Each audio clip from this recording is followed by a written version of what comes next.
Hey guys, Chris here.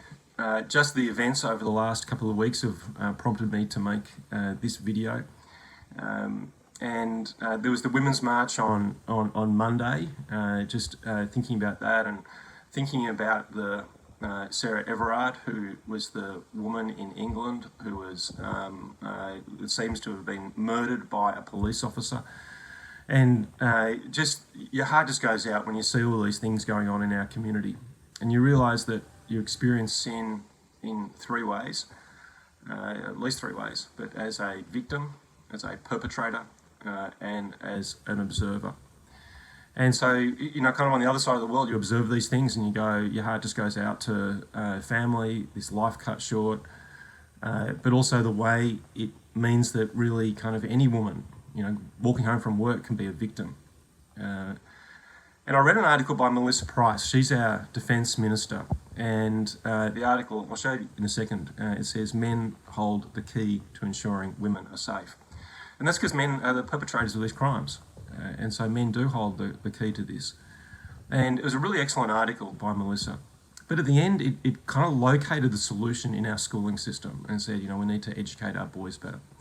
But actually at the beginning of the article, it had a graphic, just a photo of someone's placard, and I thought it actually summed up another direction for this. So let me just show it to you.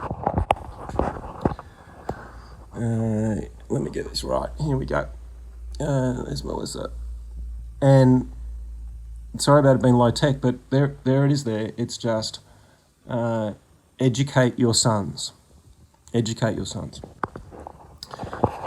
And it made me realise that, it's in the family that this takes place first and foremost, that respect for women in people's lives, their daughters, their sisters, their wives, their mothers, that respect, that desire to protect, and actually it is so much of a part of being a man is that desire to protect the women in your community, particularly when they're vulnerable, and the behaviours we see around the world of violence towards women, of abuse towards women, cuts at the heart of what it means to be a man, that no man acts that way and is really living out what it means to be a man.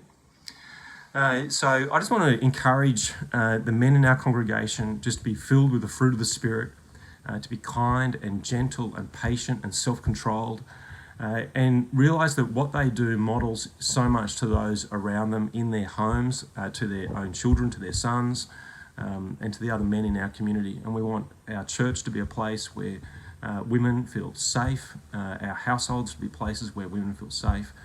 The answer for the community, I think, is tough.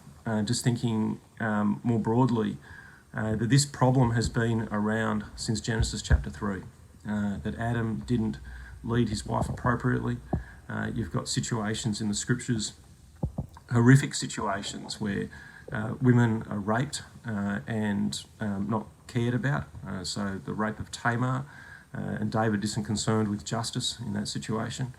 The rape of Dinah, and the lack of concern there. And so this is certainly just something that has been with humanity since the beginning.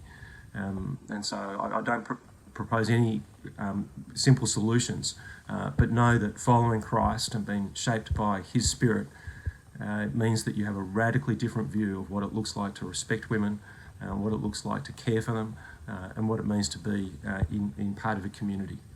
So let me just encourage you to live that out. Now, look forward to seeing you tomorrow, and we continue our series on the Ten Commandments, and look forward to seeing you as we come up to Easter.